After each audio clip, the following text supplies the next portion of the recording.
Here's a quick look at my gorgeous Omega Seamaster. It was bought for me by my late wife, and for that reason it's got special attachment for me. I'm not a typical watch fanatic, but I do know when I like a good thing, and I just love this watch.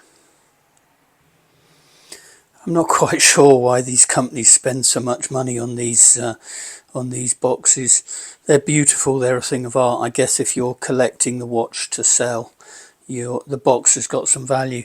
For me, it's a beautiful thing I can never throw out, but I don't actually use, so I don't put the watch in it at night time and things like that. I'm never going to sell this watch, so I'm never going to need this box. Orange is one of my favourite colours, so this watch caught my eye immediately. I've always quite liked the Cartiers. I've never been a Rolex fan. I've always quite liked the Cartiers, but I find them a bit cliched. One of the things I've liked about the Omega is it's not quite as cliched as a Rolex or a Cartier. I've owned this now for over 12 years. I've worn it on a daily basis, not for the whole 12 years, but for most of it. I've worn it as my daily watch, given that it's it's proven to be a tough watch, really. It's got no scratches, it's in very good condition, and as I say, it's been worn as a day-to-day watch. I'm not a builder or a plumber or anything like that. I'm in IT, so it doesn't get the knocks and bangs that a normal watch would get, but I'm sure if you were a tradesman you wouldn't be wearing this watch to work anyway. The back of the watch is just spectacular. I mean, it's the self-winding mechanism with the weight, so you never have to put a battery in it.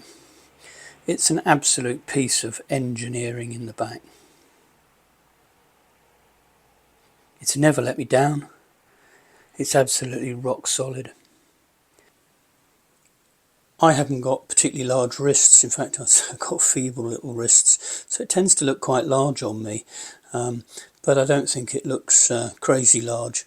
It is quite a heavy watch, though. You know, if you're not used to a large watch, you'll notice this on your wrist. One of the other things I've noticed about it is that I've started to lose some stitching on this side. It's not a huge problem, given that, as I say, I've been wearing it as my daily watch for 12 years now, so it's done pretty well. I'd be slightly alarmed if I couldn't buy replacement straps for it now, though, because the strap really is part of the watch. When we bought the watch, we also bought a second strap for it, the orange strap. I'll put that on in a minute so you can see it. I sort of think that the black strap is my grown-up version and the orange strap is my slightly outlandish way of wearing the watch. The orange strap's obviously showing a little bit more wear than the black strap, and I can't remember how much these cost, this extra strap, the two parts of the extra strap. I've got a feeling it was £200 or £300, which is an exorbitant amount of money for what's basically two pieces of plastic. However, it's given me nearly two watches, and when I change them you'll realise the difference that these straps make to the watch.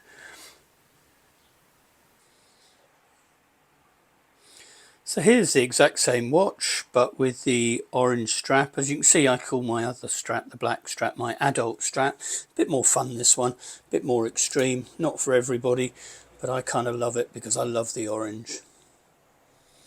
And it almost looks like a different watch. So, as I say, even though they're exorbitantly expensive, those two little pieces of plastic that they call a strap, they give you several new options as well.